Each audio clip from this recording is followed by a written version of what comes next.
মই আজি প্ৰাক্তন বিধায়ক বিনন্দ শইকীয়া ডাঙৰীয়া, প্ৰাক্তন বিধায়ক ডক্টৰ মানসিং ৰংপি ডাঙৰীয়া, প্ৰাক্তন বিধায়ক সত্যব্ৰত কলিতা ডাঙৰীয়া আজি আনুষ্ঠানিকভাৱে কংগ্ৰেছ দলটোক যোগদান কৰাৰ বাবে নিজৰ প্ৰদেশ কংগ্ৰেছ সভাপতি হিচাপে আন্তৰিক ধন্যবাদ কৃতজ্ঞতা জ্ঞাপন কৰিছোঁ, লগতে শুভেচ্ছা জ্ঞাপন কৰিছোঁ। আজি দিল্লীত AICC কাৰ্যালয়ত ইন্দিৰা ভৱনত আমাৰ লগত উপস্থিত আছিল আমাৰ নিখিল ভাৰত কংগ্ৰেছ সমিতিৰ সাধাৰণ সম্পাদক মহাসচিব KC বেণুগোপালজী, লগতে অসমৰ তত্ত্বাৱধায়ক জেনেৰেল ছেক্ৰেটাৰী জিতেন্দ্ৰ সিংজী, লগতে আমাৰ দুয়োগৰাকী জ্যেষ্ঠ সাংসদ প্ৰদ্যুৎ বৰদলৈ ডাঙৰীয়া, ৰকিবুল হুছেইন ডাঙৰীয়া। আৰু আজি আমি ৰাইজক এটা দৃশ্য আমি দেখাবলৈ সক্ষম হৈছোঁ যে কেনেদৰে বৰ্তমান বিজেপি আৰু অগপ দলৰ ভিতৰত যিসকল ৰাজনীতিবিদ আছে, আজি তেওঁলোকে নিজৰ দলটোকে চিনি পোৱা নাই। তেওঁলোকে যি আদৰ্শ লৈ অসমৰ জনসাধাৰণক সেৱা কৰিবলৈ বিচাৰিছিল, আজি জনসাধাৰণক সেৱা কৰাতকৈ আজি তেওঁলোকে হিমন্ত বিশ্ব শৰ্মা ডাঙৰীয়া প্ৰাইভেট লিমিটেড কোম্পানীৰ এমপ্লয়িজ দৰে নিজকে ভাবে। গোটেই চৰকাৰ, গোটেই বিজেপি দল জনসাধাৰণক সেৱা কৰাতকৈ বা ৰাজনৈতিক দলৰ আদৰ্শ ৰাইজৰ মাজত লৈ যোৱাতকৈ গোটেই দল আৰু চৰকাৰ হিমন্ত বিশ্ব শৰ্মা ডাঙৰীয়াক কেপচাৰ কৰি নিজৰ প্ৰাইভেট লিমিটেড ফাৰ্ম বনাই দিছে, য'ত পৰিবাৰৰ এজন সদস্য চেয়াৰমেন হৈছে, য'ত তেওঁ নিজে CEO হৈছে, য'ত আনজন এজন সদস্য CA হৈছে। তো গোটেই এই কেপচাৰ কৰাৰ বাবে আজি মানুহে তেওঁলোকৰ দলৰ ভিতৰত আগৰ সেই পৰিস্থিতি পৰিৱেশ পোৱা নাই আৰু ৰাইজক সেৱা কৰিবলৈ অসমৰ ভিতৰত উন্নয়নৰ প্ৰগতি আনিবলৈ আজি তেওঁলোকে হিমন্ত বিশ্ব শৰ্মা ডাঙৰীয়াৰ প্ৰাইভেট লিমিটেড ফাৰ্ম ত্যাগ কৰি আমাৰ কংগ্ৰেছ দলটোক যোগ দিছে। মই অতি আনন্দিত হৈছোঁ যে মই মোৰ পূৰ্বৰ দলটোলৈ আজি ঘূৰি আহিব পাৰিলোঁ।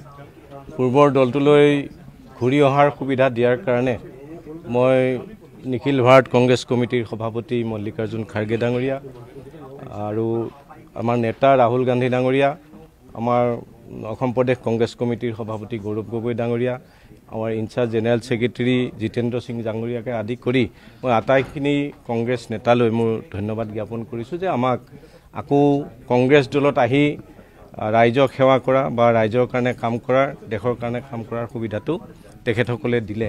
আৰু আজি এটা অতি পবিত্ৰ দিন। ইতিমধ্যে আমাৰ মাননীয় সভাপতি গৌৰৱ গগৈ ডাঙৰীয়াই ক'লে যে আজি সুধান্ত ভূপেন হাজৰিকা দেৱৰ আজি জন্মদিন। এই দিনটোত আমি এটা নতুন সংকল্প ল'বলৈ পাই সঁচাকৈ আনন্দিত হৈছোঁ। বিশেষকৈ ভূপেন দাই যিখন সমন্বয়ৰ সমাজৰ কথা কৈছিল, সম্প্ৰীতিৰ সমাজৰ কথা কৈছিল, সেই সম্প্ৰীতি আৰু সমন্বয়ৰ সমাজখন গঢ়িবৰ কাৰণে আজি আমি আকৌ নতুনকৈ সংকল্প লৈছোঁ। কিয়নো ভাৰতীয় জনতা পাৰ্টীৰ যি ধৰ্মৰ ওপৰত ভিত্তি কৰি চলোৱা ৰাজনীতি, যি সাম্প্ৰদায়িক ভেদভাৱৰ ৰাজনীতি, সেই ৰাজনীতিৰ বিৰুদ্ধে জনসাধাৰণক একগোট কৰিবৰ কাৰণে ভূপেনদাৰ জন্মদিনটো এটা অতি ভাল দিন বুলি আমি বিবেচনা কৰিছোঁ। কিয়নো ভূপেনদাই সদায় সমন্বয়ৰ কথা কৈছিল, সম্প্ৰীতিৰ কথা কৈছিল। লুইতক, মহাবাহু ব্ৰহ্মপুত্ৰক সমন্বয়ৰ প্ৰতীক হিচাপে লৈ ভূপেনদাই বহু গীত ৰচনা কৰিছিল, গাইছিল। আৰু সেই কথাখিনি সৰুগত কৰি ভূপেনদাই কৈ যোৱা সমন্বয়ৰ এই অসমখন আমি আকৌ ঘূৰাই আনিবলৈ বিজেপিৰ কবলৰ পৰা এই ঘৃণা, সাম্প্ৰদায়িকতা আৰু ধৰ্মৰ ভিত্তিত কৰা ৰাজনীতিৰ পৰা অসমখনক বা ভাৰতবৰ্ষক বচাবৰ কাৰণে আমি আজি আকৌ সংকল্প ল'লোঁ আৰু আজি আমি ভাৰতীয় জাতীয় কংগ্ৰেছত যোগদান কৰিছোঁ। তেখেতসকলে কৈ দিব পাৰে যে আমাৰ বিধায়কে নাছিল বুলিও ক'ব পাৰে, কিন্তু মইতো 21 চনলৈকে ভাৰতীয় জনতা পাৰ্টীৰ বিধায়ক আছিলোঁ।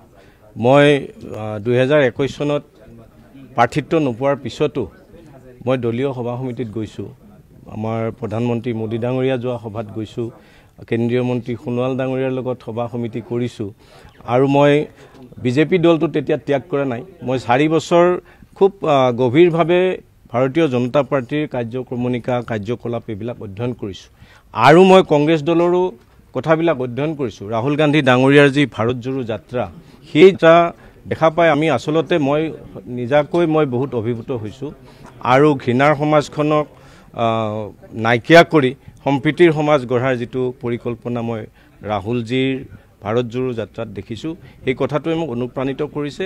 আৰু 4 বছৰ মই ভাৰতীয় জনতা পাৰ্টিৰ এই ৰাজনীতিবিলাকো খুব গভীৰভাৱে অধ্যয়ন কৰিছোঁ আৰু সেইবিলাকে মোক এই দলটোৰ পৰা ওলাই আহিবলৈ বাধ্য কৰিছে। এটা নতুনকৈ আৰম্ভ কৰিছে আকৌ ৰাজনৈতিক যাত্ৰা, নতুন দললৈ আহিছে, গতিকে নতুন আশা লৈ আহিছে। ২৬ৰ নিৰ্বাচনৰ বাবে আপুনি নিজকে এতিয়া কেনেদৰে ভাবিছে? এনে চাওক, আমাকতো এতিয়া আপুনি যদি মোৰ বিধানসভা সমষ্টিলৈ যায় দেখিব যে তাত সকলোৱে মই ২৬ৰ নিৰ্বাচনত প্ৰতিদ্বন্দ্বিতা কৰাটো বিচাৰিছে, কিন্তু এই গোটেই কথাটো নিৰ্ভৰ কৰিব আমাৰ দলৰ নেতৃত্বৰ ওপৰত। যিহেতু আমি এটা দলৰ সদস্যপদ লৈছোঁ, আমি নিৰ্বাচনত প্ৰতিদ্বন্দ্বিতা কৰোঁ নে নকৰোঁ সেই কথাটো নিৰ্ধাৰণ কৰিব আমাৰ দলৰ নেতৃত্বই। গতিকে আমি এইটো দলৰ নেতৃত্বলৈ এৰিছোঁ, কিন্তু ৰাইজৰ ফালৰ পৰা আমাৰ ওপৰত দাবী আছে বা ৰাইজৰ ফালৰ পৰা আমাক এই কথাটো বিচাৰিছে। মই দেখিছোঁ যে সত্যব্ৰত কলিতা ডাঙৰীয়া বা মোৰ সতীৰ্থ ডক্টৰ ৰংপি ডাঙৰীয়া সকলোকে মানে ৰাইজে বিচৰাৰ কাৰণেহে আমি এই কথাখিনি কৰিছোঁ আৰু আমাক পৰামৰ্শ দিছে যে আপোনালোকে ভাৰতীয় জাতীয় কংগ্ৰেছত যোগদান কৰক। এইবিলাক কথা আমি ৰাইজৰ লগত কথা পাতি কৰিছোঁ। আজি অসমত যিটো পৰিৱেশ হৈছে, এই পৰিৱেশটোৰ কাৰণে আমি এটা চাকৰুদ্ধ অৱস্থাত থাকিবলগীয়া আছে। ৰাজনীতি কৰা মানুহ বুলিয়ে নহয়, সকলো সাধাৰণ মানুহ আজি চাকৰুদ্ধ অৱস্থাত আছে।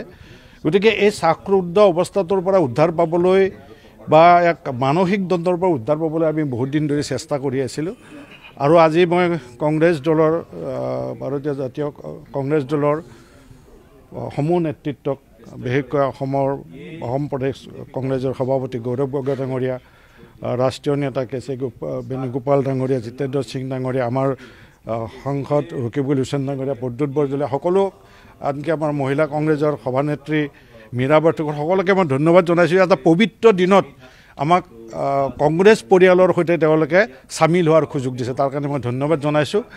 আৰু এইকাৰণে ধন্যবাদ জনাইছোঁ যে আমি বিশ্বাস কৰোঁ যে মই খুজিছে আঞ্চলিকতাবাদৰ পৰা ৰাষ্ট্ৰীয় দললৈ, ৰাষ্ট্ৰীয় দল আৰু আঞ্চলিক দল চাইনবোৰ্ডৰ কাৰণে নহয়, আঞ্চলিকতাবাদটো এটা চাইনবোৰ্ডত পৰিণত হ'লে নহ'ব। আজি কংগ্ৰেছ দলে অসম চুক্তি সমৰ্থন কৰে, কাৰণ তেওঁলোকে ভিত্তিবছৰ 1971 চনৰ 25 মাৰ্চ বিচাৰে। তেওঁলোকে কাৰ বিৰোধিতা কৰিছে? ৰাজীৱ গান্ধী ডাঙৰীয়াৰ নেতৃত্বত অসম চুক্তি সম্পাদন হৈছিলে। তে বিভিন্ন কাৰণত দেখিছোঁ যে অসম গণ পৰিষদত যিবিলাক কথা আমি দেখিছিলোঁ, অসম গণ পৰিষদ, আপোনালোকে আমাৰ দিল্লীস্থ সাংবাদিকসকলে ভালকৈ জানে যে কাৰ উচ্চতম ন্যায়ালয়লৈ গ'ল অসম গণ পৰিষদ, কিন্তু তাৰ আগে আগে বীৰেন্দ্ৰ প্ৰসাদ বৈশ্য ডাঙৰীয়াই কাৰ সপক্ষে ভোটটো দি গৈছে। গতিকে আঞ্চলিকতাবাদ কোনটো? কেৱল চাইনবোৰ্ডৰ আঞ্চলিকতাবাদ হ'লে নহ'ব, যিহেতু ৰাষ্ট্ৰীয় দল, এইটো আঞ্চলিক দল।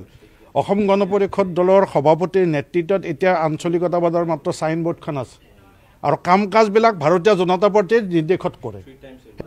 বাৰ্তা দি হৈছে, মই কংগ্ৰেছতে আছিলোঁ, মাজতে মানে ভুলত মানে গ'লোঁ আৰু বিজেপিলৈ, আৰু এটা কাৰ্যকালো মানে তেনেকৈ সেই বিজেপিতে সদস্য হৈ তাত বিধায়ক হৈ পেলাই এই 14th এছেম্বলি মই তাতে আছিলোঁ। আৰু এতিয়া কংগ্ৰেছৰ অহা মানে কোনো অদ্ভুত কথা নহয়। ইয়াতে এই যে হিন্দীত যিটো কয় ঘৰ ৱাপাচি, সেই ঘৰ ৱাপচি আহিছে ইয়াতে আহি পেলাইতো ভালেই লাগিছে এতিয়া, কাৰণ এইবিলাকতো কোনো নতুন কথা নহয়।